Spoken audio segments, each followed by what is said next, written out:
السلام عليكم ورحمة الله وبركاته. ازيكم يا حبايبي، عاملين ايه؟ كل سنة وانتم طيبين بمناسبة رمضان. يعود علينا وعليكم وعلى أمة المسلمين باليمن والخير والبركات يا رب، ويجي علينا يهل علينا كده بخير، وما يدخلش أي ما يدخلش أي مكروه لحد ولا أي شر لحد يا رب. النهاردة هنعمل لكم هندمس الفول. طبعا بفكركم بتدميس الفول، عملته معاكم كذا مرة، بكل مرة بطريقة مختلفة. النهارده برضه عاملاه لكم بطريقة مختلفة، وكل مرة بيبقى أحلى من المرة اللي قبليها، بس المرة دي هيبقى أحلى وأحلى. اتبعوا الخطوات اللي أنا هقولها لكم والمكونات. هنقول بسم الله الرحمن الرحيم. معايا نص كيلو فول تدميس، لازم يكون حبته بيضة كده ويكون بلدي، وعليه أقل من التمن بتاع، حسب ما انت عايزة تحطي بقى الفول المدشوش. حطيتهم على بعض وغسلتهم حلو قوي ونقعتهم في ميه سخنه، مش سخنه يعني سخنه كده، ورحت حاطه عليه معلقه سكر ومعلقه صغيره بكربونات، وركنته قعد كذا ساعه كده. وانا عاملاه من بالليل على فكره لغايه النهارده بعد العصر أهو. حسب انت تعمليه من بالليل للصبح او من الصبح بالليل، حسب ما انت من الصبح ممكن عايزه تعملي له السحور، يبقى بتنقعيه من الصبح لغايه بعد الفطار تعلقي عليه. اما انا عشان عايزاه للسحور فنقعته من بالليل لغايه دلوقتي. وقمت كده الفجر رحت غسلاه حلو تاني ومغيره له الميه، غيرت له الميه دي كذا مره وغسلته حلو عشان يفضل ايه بلونه كده. هنعمل اول حاجه، هنحط طبعا الفول في الدماسه اهو. بسم الله الرحمن الرحيم.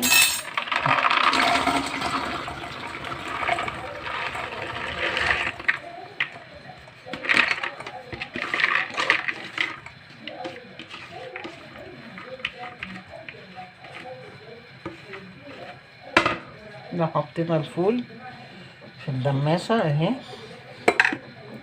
هنحط بقى المكون التاني عليه، دول نص كوباية عدس أصفر وعليهم معلقتين كبار رز غسلتهم حلو، وهنحطهم هنا عليهم. بسم الله الرحمن الرحيم.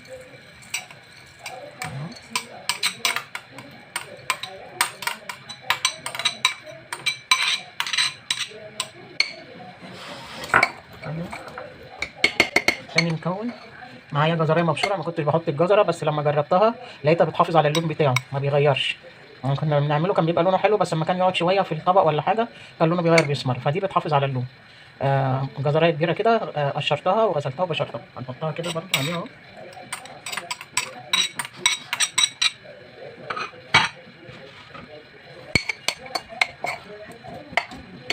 تاني مكون هنحطه، دي انا كنت بحط برضو القوطه بحالها كده، بس برضو جربت دي لقيتها احسن عشان ما تبقى قشر القوطه في قلبيه فبتخليه يحمر. فدي رحت بشره قطيتين كبار كده وحطيت عليهم معلقه السكر عشان السكر يحافظ على نسيج القوطه. هنحطهم كده اهو برضو، ميتهم بحالها كده. معايا بقى ايه ده المكون برضو التاني، معايا معلقه كبيره من البابريكا، وما يجيش معلقه صغيره من الكركم، نص معلقه. هحطهم برضو كده. برضو انا كنت بحطه دون في الاخر، فانا جربت كده لقيته احسن. معايا بقى المكون التاني اللي بيديله ريحه وطعم، معايا قرن فلفل حامي اهو، بس انا بزود له قرن كمان اهو. وبنحط بقى بنجيب التوم جديد اليومين دول وبيدي ريحه وطعم جميل احلى من القديم. فجبتها قشرتها كده بقشرها، بس طلعت الغلافه اللي بتمرر اللي بتبقى متسخه شويه كده، وغسلت العرش بتاعها كده. فكره العرش ده بيديها طعم وريحه على فكره. الطريقه دي انا مجرباها من زمان او من قبل ما يبقى في قنوات، وكنت واخداها من افخم المحلات في مصر، المطاعم بتاعه الفول. لما عملتها الكل بقى يعملها زيي، لان انا اول واحده عملت حكايه التوم ديت. وبحطه كمان كده في الشوربه برده مع اللحمه مع الفراخ، بيدي طعم وريحه. وبرده مع السمك المشوي بطحنه بقشره بحاله بيدي طعم وريحه كده. جربوا، وانا بعمله كده على طول على فكره. وفي ناس بتاخد المحتوى بتاعي تلجأوا ليها هي تخليه المحتوى بتاعها، بتاخد اي طريقه مني عشان انا مش معروفه وماليش دعم كتير زيهم، فبياخدوا المحتوى بتاعي وينسبوا ليهم هم. يعني انا عامله برده عجينه الطعميه، وانا الوحيده اللي كنت بقليها بالسمسم وحبه البركه والشمر. في واحده معروفه جدا في قناه ومشهوره واخداها مني، محدش عمل الطريقه دي غير انا. هنحط كده، وهنجيب الليمونه اهي، هنعصرها اهي اهي، وهحط القشره اهو اهو، ومعايا معلقه خل برده بيحافظ على اللون اهو.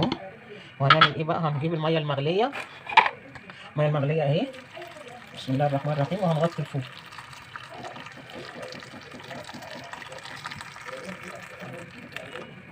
غطيناه كده اهو. غطيت الفول اهو بالميه اهو اهو. هحطه بقى على البوتاجاز. هيغلي، هنقله على عينه صغيره تحت شوايه واوطيها كاني بعمل رز واسيبه. وكل ساعه كده ابص عليه، لو محتاج ميه اغلي له شويه الميه وازودها. بس كده هيطلع احلى فول. ولما يخلص هوريه لكم. كل سنه وانتم طيبين. ما تنسونيش في لايك وشير وتفعلوا الجرس عشان يوصل لكم كل جديد. بحبكم في الله، وكل سنه وانتم طيبين وجزاكم الله كل خير. والسلام عليكم ورحمه الله وبركاته. جربوه وقولوا لي رايكم ايه وابعتوا لي في الكومنتات. السلام عليكم ورحمه الله وبركاته. بصوا يا حبايبي، هنا غلي اهوت قدامكم. هغطيه بقى وهوطي عليه زي الشمعة اهو. بسم الله الرحمن الرحيم.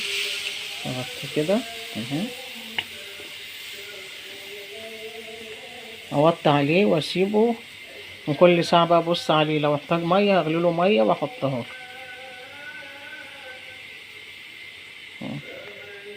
جربوه بقى وقولوا لي رأيكم ايه. وبعد ما يخلص اوريكم شكله عامل ازاي. يا حبايبي، الفول بعد ما استوى اهو. بصوا لونه عامل ازاي، تحفة. وزبدة ما شاء الله. بسم الله الرحمن الرحيم. زبدة. بص عامل ازاي، مش مستحمل اهو. بصوا احنا واخدين منه كمان، يعني ولادي جيهم خدوا منه. هي كانت الدماسة مليانة على اخرها. خدوا منه عشان يتسحروا اهو. شوفوا لونه عامل ازاي، تحفة. وريحته بقى ايه، والله ولادي داخلين يقولوا ايه الريحة الحلوة دي، ايه ريحة الفول الحلوة دي. بص الشكل، شكله يغني عن الكلام، يعني شكله يغني عن الكلام اهو. بصوا المنظر يغني عن الكلام خالص، يعني هو بيتكلم عن نفسه. بص عامل ازاي. وزبدة زبدة وطعم وريحة. جربوا الطريقة دي، حلوة جدا. وكل سنة وانتم طيبين. ومتنسونيش في لايك وشير وتفعلوا الجرس عشان يوصل لكم كل جديد. بحبكم في الله وجزاكم الله كل خير. والسلام عليكم ورحمة الله وبركاته. جربوه بقى. لو كنت بتسحر وعملت طبق كده بالطحينة والزيت الحار هوريهولكم.